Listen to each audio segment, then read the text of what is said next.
जी अस्सलाम वालेकुम dear students, उम्मीद करता हूँ आप ठीक होंगे। लास्ट टाइम हमने लेक्चर थर्ड में फर्स्ट ईयर के डिस्कस किया था चैप्टर नंबर 6 से कुछ न्यूमेरिकल्स और शॉर्ट क्वेश्चंस। आज हम चैप्टर नंबर 7 स्टार्ट करेंगे और उसका नेम है ऑसिलेशन। और ये आपने चैप्टर नंबर 10 में डिस्कस कर रखा है फर्स्ट 10th क्लास के। जब आपने चैप्टर नंबर 10 पढ़ा था उसमें ऑसिलेशंस के बारे में डिस्कस किया था। आज हम ज़रा इसका ब्रीफ रिव्यू लेंगे इस चैप्टर में। तो first of all we define oscillation. What is oscillation? Just simple definition: to and fro motion of an object about its mean position is called oscillation. जब वो ऑब्जेक्ट अपने मीन के position के to and fro move करता है उसको हम कहते हैं oscillation. सेकेंडली और उस मोशन को हम कहते हैं oscillatory motion. इसी सेकंड बड़ा टाइप है point periodic motion. Periodic motion क्या होती है? The oscillatory motion which repeats itself after equal interval of time is called periodic motion. तो टाइम के साथ खुद को रिपीट करे, जिसकी मोशन कंटिन्यूसली रिपीट हो और with interval of time is called periodic motion. For example, a mass suspended from spring. This first example. Second, motion of bob of simple pendulum. This is second example. एक pendulum है, उसको हम string से बांध दें और जो उसकी मोशन है वो टू एंड फ्रो है अबाउट मीन अपनी east mean position is called pendulum.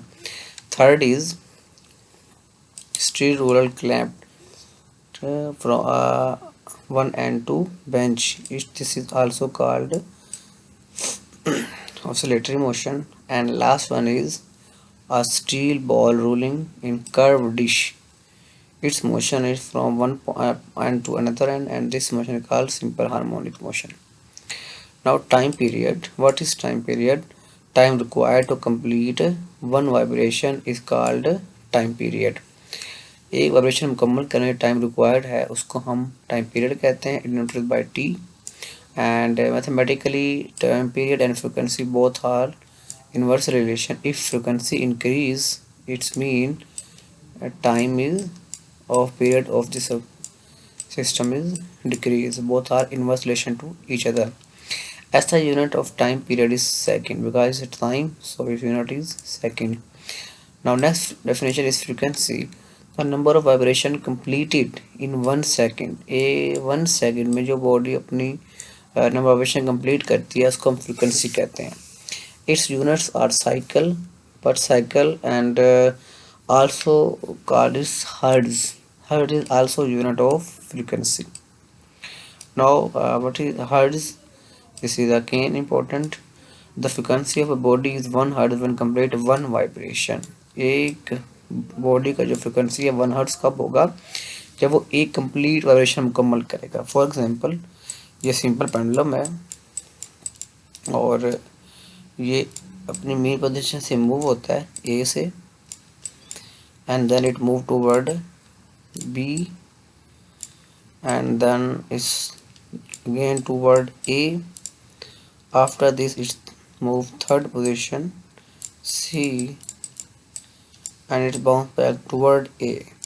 जब वो दोबारा घूमकर अपनी ए पोजीशन पर आएगा तो दिस इज कॉल्ड 1 वाइब्रेशन. और इस फॉर्मेशन कंप्लीट होने के लिए टाइम रिक्वायर्ड होता है वो उसको हम टाइम पीरियड कहते हैं. Now 1 kilo hertz 10 power 3 hertz and 1 mega hertz and power 6 hertz. Displacement, the distance moved by object from its mean position either side at any instant. At any instant किसी भी main position से ए से B या ए से सी जो ये distance है उसको हम डिस्प्लेसमेंट कहते हैं and its unit is metre. Amplitude, magnitude of maximum displacement on either side of mean to extreme position. For example, it A to B and B to A. maximum distance हमारे पास इसको हम कहते हैं, this is called amplitude and it's same as unit just like a displacement. Now next, elastic restoring force.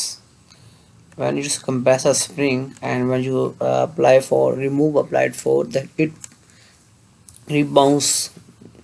This force which is stored in spring is called elastic restoring force.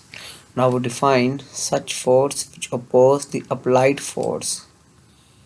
Applied force की जो force है, जो force जो applied force को oppose करती है उसको हम इलास्टिक रिस्टोरिंग फोर्स कहते हैं. एंड इस F is equal to minus k x. Negative sign indicates that restoring force is always directed toward mean position, either from left side, either from right side, और हमेशा इसकी जो motion होती है toward mean position होती है. This negative sign indicates. Okay. Waveform of simple harmonic motion. Simple harmonic motion is special kind of motion, a curve representing the vibration of displacement with time. Time के साथ जो curve अपना displacement complete करती है उसको simple harmonic motion कहते हैं. Instantaneous displacement, the distance of vibrating body at any instant from mean position. Mean position से किसी भी साइड पर जो उसका डिस्प्लेसमेंट होगा एट एनी इंस्टेंट, किसी भी लम्हे, उसको कहते हैं इंस्टेंटेनियस, और उसको हम एक्स से रिप्रेजेंट करते हैं. ये आपने ख्याल रखना है. अभी इसका डिफरेंस आएगा एक्स और एक्स नॉट का, तो इसको हम डिस्कस करेंगे. Now next, angular frequency. This is again very important definition. Angular frequency is basically characteristics of circular motion. Circular motion characteristics है. It provide an mathematical calculation. So we know that angular frequency क्या होती है. हम angular velocity जानते हैं 2 pi over t, displacement over time. Here 2 pi over t, you know 1 over t is equal to f, and here 2 pi of हो जाएगा तो omega angular जो वेलोसिटी है वो क्या आ जाएगा, omega is equal to 2 pi f, और f is equal to omega over 2 pi. Angular frequency हम इसे कहेंगे f is equal to omega over 2 pi. Now Hooke's law. ये हुक्स लॉ आप पहले पढ़ चुके हैं चैप्टर में, 10th में पढ़ा है आपने कि इलास्टिक लिमिट के अकॉर्डिंग हम इसको डिस्कस करते हैं कि अगर आप किसी बॉडी पे फोर्स लगाएं और जितनी फोर्स लगाएं उसमें उतना ही उसकी लेंथ इंक्रीज हो, तो जो फोर्स है वो डायरेक्ट रिलेशन है उसकी डिस्प्लेसमेंट की, जितना उसमें डिस्प्लेसमेंट इंक्रीज कर रहा है. फॉर एग्जांपल ये एक रबड़ बैंड है, आपने फोर्स लगाई, इसकी लेंथ इंक्रीज हो गई, तो जो इसकी लेंथ में इंक्रीज हुआ है फोर्स लगाने से, और जब आप वो फोर्स अप्लाइड फोर्स को रिमूव करेंगे वो दोबारा अपने ओरिजिनल फॉर्म में आ जाएगी. तो इसको हम कहते हैं इलास्टिक लिमिट. और ये जो लॉ है ये हुक्स लॉ है कि यहाँ पर स्प्रिंग कांस्टेंट है, या इसको हम, ये नेचर ऑफ मटेरियल पे डिपेंड करता है के की वैल्यू, और के का यूनिट क्या होता है न्यूटन पर मीटर, न्यूटन पर metre. Now spring constant is Newton per meter and its value also given. Yes, definition given, we explained it above. So first of all we discuss simple harmonic motion. Simple harmonic motion क्या होती है, to and fro motion of body about mean position, और हम इसको lecture में proper discuss करेंगे. अब आपने इसमें जो आप डेफिनेशंस हैं ये पर मेंशन है, ये आपने मुकम्मल प्रिपेयर करनी है. इंशाल्लाह इस लेक्चर में हम आपसे सिंपल हार्मोनिक मोशन के टॉपिक को डिस्कस करेंगे. Thank you. अल्लाह हाफिज़.